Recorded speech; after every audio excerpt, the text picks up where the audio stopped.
जय जगन्नाथ सांग माने वर्षा पाग को आज मु रेसिपी गोटा काजू मसला भजा देकी बनैबी। एठी घिओ नहीं भल घिओ देसी घिओ नहीं एठी नहीं गोटा काजू आकु लाल करी भाजी देबा। देखंतु हमर काजू लाल हो गला आकु बाहर कर देबा।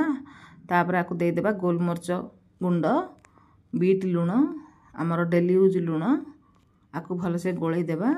लंका गुंड टिके आपण मन जति काजू नेबे ताकु धरी नेबे ए सब गोळैकरी आमे समस्त घर रे मिसिकरी वर्षा पाग को काजू भजा एंजॉय कलु। ए काजू भजाटा आपण मन केमति नागिला आपण मते वर्षा पाग रे जति बसचंती जति टुकुटुका कोन लागुची एमति काजू भजा बनै कि खाइ कि एंजॉय करंतु। निज परिवार को बसिथिबा बेले वर्षा दिन रे परिवार को दियंतु। रहिली एई वीडियोटा आपण मन केमति लागला जति भल लागला गोटे लाइक करतु शेयर करतु सब्सक्राइब करनथले सब्सक्राइब कर देतु। रहिली बाय।